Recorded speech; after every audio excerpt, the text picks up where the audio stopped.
ओ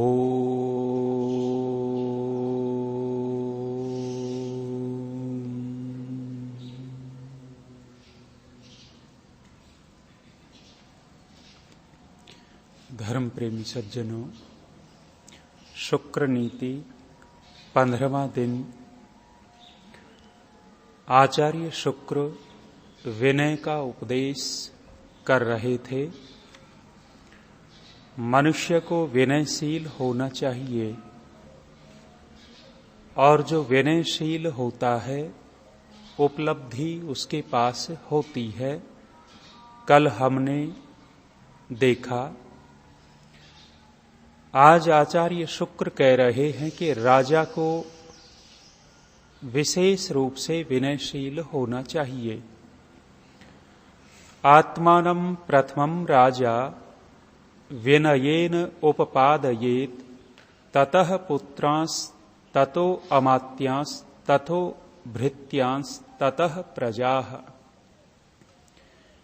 एक क्रम बनाया आचार्य शुक्र ने।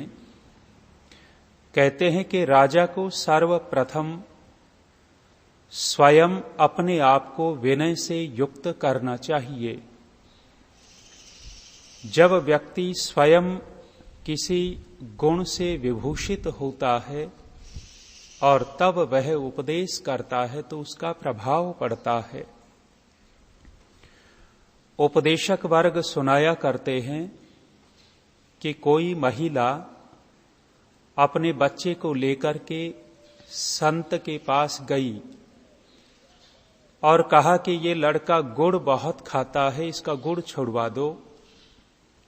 महात्मा ने कहा कि कुछ समय बाद आना, तब मैं छुड़वा पाऊंगा। कहते हैं कि वो महिला 10 दिन के बाद गई, फिर महात्मा ने उसको उपदेश किया। जब उपदेश सुना तो महिला ने कहा कि महाराज, पहले क्यों नहीं आपने उपदेश किया, और पहले भी तो यही बातें बता सकते थे। कहते हैं कि महात्मा ने कहा कि मैं स्वयं गुड़ खाता था, मैंने इन 10 दिनों में गुड़ छोड़ दिया है और अभ्यास बना लिया है गुड़ न खाने का। अब मैं इस बच्चे को उपदेश दे सकता हूं, इस बच्चे के ऊपर प्रभाव पड़ेगा।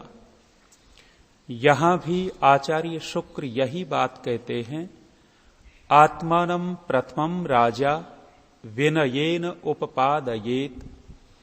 राजा पहले अपने आप को विनयशील बनाए, फिर अन्यों को उपदेश करे।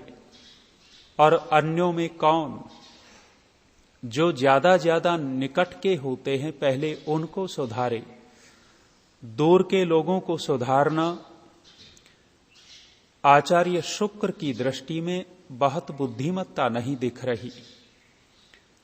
कहा है कि ततः पुत्रांस, अपने आप को विनयशील बनाने के बाद फिर अपने पुत्रों को विनयशील बनावे, अर्थात अपने परिवार को विनयशील बनावे। हमारे यहां उपदेशक वर्ग में एक बहुत बड़ी ढिलाई, बहुत बड़ी भूल ये रही कि उपदेशक वर्ग बाहर जाकर के उपदेश तो करते रहे, बाहर के लोगों को बहुत कुछ समझाया, लेकिन अपने घर को नहीं संभाल पाए। बहुत सारे उपदेशक वर्ग ऐसा है जो बाहर तो कहते हैं कि वेद की रीति अपनाओ, एक निराकार ईश्वर की उपासना करो, लेकिन घर में बहुत सारे उपदेशकों की पत्नियां वही साकार की पूजा करती मिलती हैं। घर में वैदिक सिद्धांत दिखाई नहीं देते। आचार्य शुक्र के इस प्रसंग से विशेष रूप से पता लग रहा है कि व्यक्ति पहले अपने आप को सुधारे, फिर अपने नजदीक रहने वालों को, समीप रहने वालों का सुधार करना आरंभ करे। तो राजा के लिए कहा है अपने आप को विनयशील बना करके उसके बाद अपने पुत्रों को विनयशील बनावे। और जब पुत्र विनयशील हो जाएं तो कहा है ततो अमात्यांस, अमात्यान अर्थात अपनी मंत्री परिषद को विनयशील बनावे। जब राजा का मंत्री परिषद भी उसी के समान विनयशील होगा तो राजा अपने राज्य की अधिक उन्नति कर पाएगा। प्रायः देखा क्या जाता है कि योग्य व्यक्ति जो बड़े पद पर होता है उसका स्वभाव कुछ अलग होता है।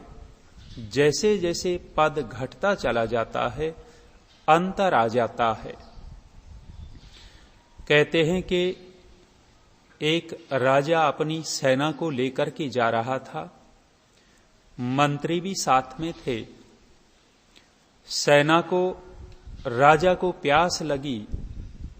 कहते हैं कि कोई रास्ते पे अंधा व्यक्ति बैठा हुआ था, नेत्रहीन व्यक्ति बैठा हुआ था। अपने एक सेवक को उसके पास भेजा और भेज करके उससे पता लगवाया कि पानी कहाँ है। जब सेवक गया तो उसको सीधा सीधा कहता है, ओ अंधे, पानी को जानता है तू? पानी कहाँ है? उस नेत्रहीन व्यक्ति ने कहा कि तू लगता है कि राजा का नौकर है, किसी और को भेज, बताऊंगा। कहते हैं कि राजा ने अपने मंत्री को भेजा नौकर को छोड़ करके। मंत्री ने भी आकर के पूछा कि भाई नेत्रहीन, पानी का पता बता सकता है? वो नेत्रहीन व्यक्ति कहने लग गया कि मुझे लगता है तू राजा का मंत्री है, चला जा और किसी को भेज।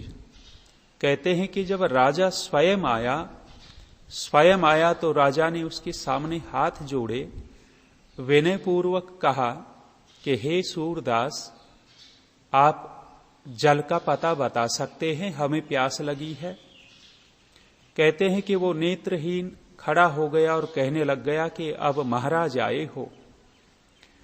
वो तीनों ही तो वहां साथ साथ थे। उससे पूछा कि तुम नेत्रहीन हो, आंखें तुम्हारी है नहीं, और तुमने पहचान कैसे लिया कि ये नौकर है, ये मंत्री है, ये राजा है? वो नेत्रहीन व्यक्ति कहता है कि आप लोगों के व्यवहार से मैंने पहचाना कि तुम कौन कौन हो। अर्थात तात्पर्य ये है कि जब व्यक्ति ऊंचे पद पर होता है तो उसका स्वभाव कुछ और होता है, नीचे नीचे आता चला जाता है तो स्वभाव कुछ और होता है। तो इसलिए राजा को निर्देश किया है आचार्य शुक्र ने कि अपने मंत्री परिषद को भी अपने जैसा विनयशील बनावे। और उसके बाद कहा, ततः भृत्यांस, मंत्री परिषद विनयशील हो गई तो अपने नौकर चाकरों को, सेवकों को विनयशील बनावे, व्यवहार कुशल बनावे। ततः प्रजा, उसके बाद प्रजा को उपदेश करे। साधारण लोग तो बाद की बात है, पहले अपने निकट रहने वाले लोगों को योग्य राजा बनाकर के चले।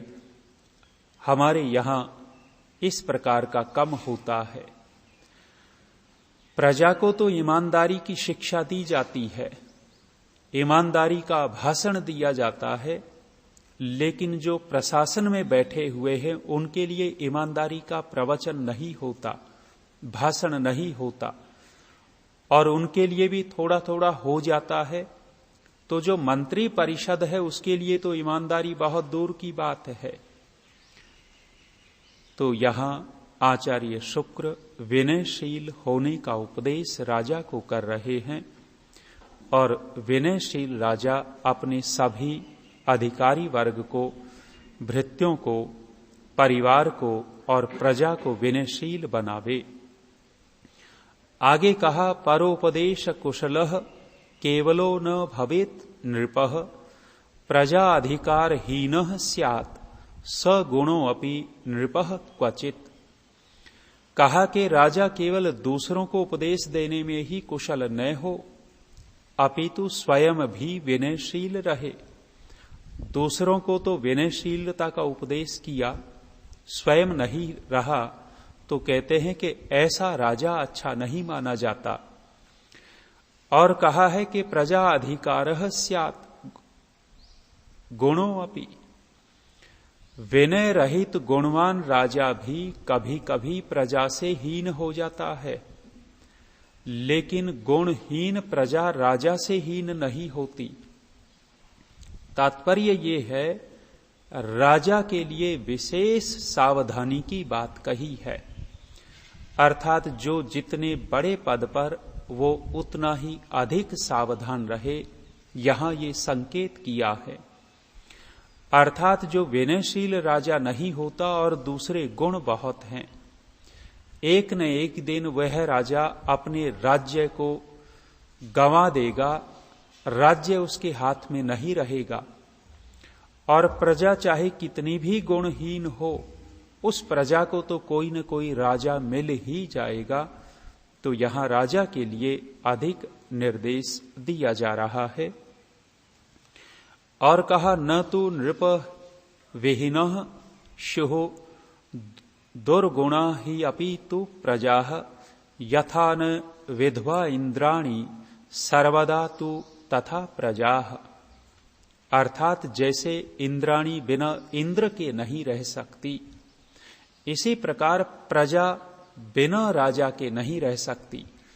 इंद्र तो इंद्राणी के बिना रह सकता है, अर्थात राजा तो देखेंगे कि राजा जब प्रजा है और प्रजा होते हुए भी राजा अपने पद से अलग हो जाता है, किंतु प्रजा जो होती है बिना राजा के नहीं रह सकती। यहां कोई पौराणिक उदाहरण आचार्य शुक्र ने दिया है पुराने इतिहास का। यहां पुराणों का भी तात्पर्य समझ लेना चाहिए।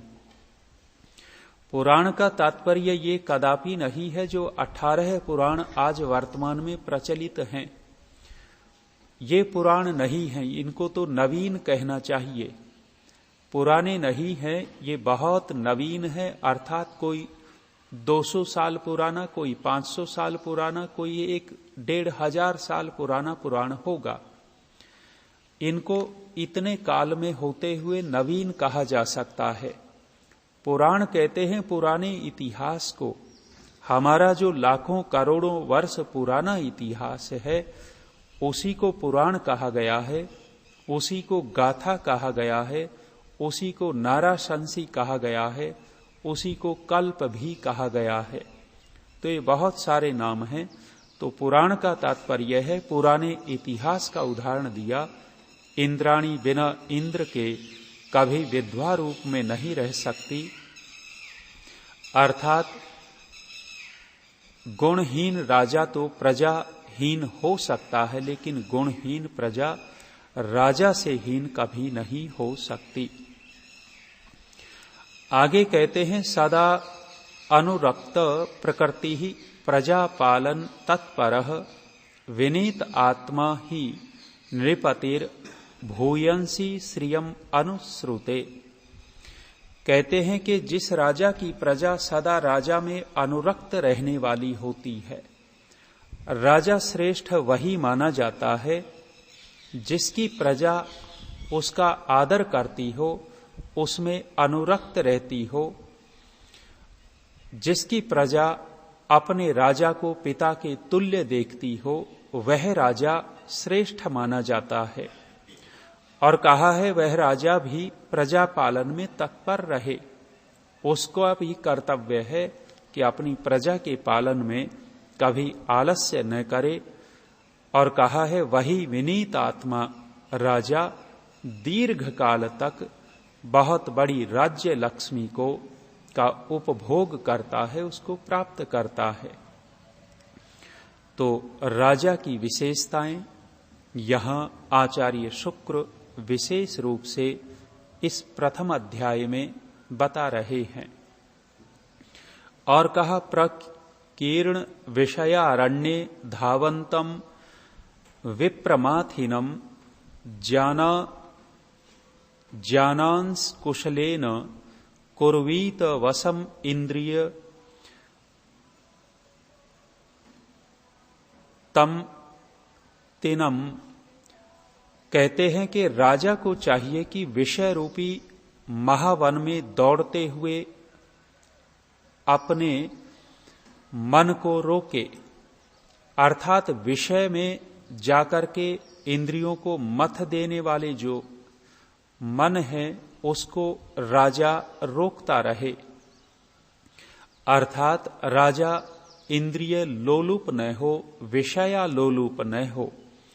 जब राजा इंद्रिय लोलुप होता है, विषय लोलुप होता है, इंद्रियों के प्रति आकर्षित होता है, वह अपनी प्रजा को भी नहीं सुरक्षित रख सकता। और कहा है कि जैसे ज्ञान रूपी अंकुश से हाथी वश में कर लिया जाता है, एक छोटा सा अंकुश बहुत बड़े हाथी को वशीभूत कर लेता है, इसी प्रकार राजा भी ज्ञान से अपने मन को वशीभूत कर लेवे।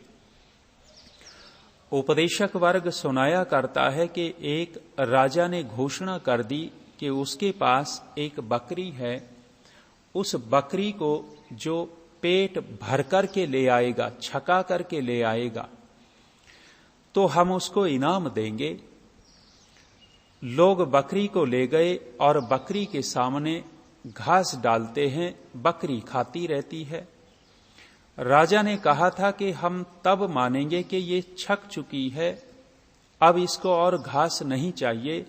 दरबार में आने के बाद इसके सामने घास रखेंगे, दाना रखेंगे, यदि उसको ये नहीं खाएगी तो हम मानेंगे कि ये छक चुकी है।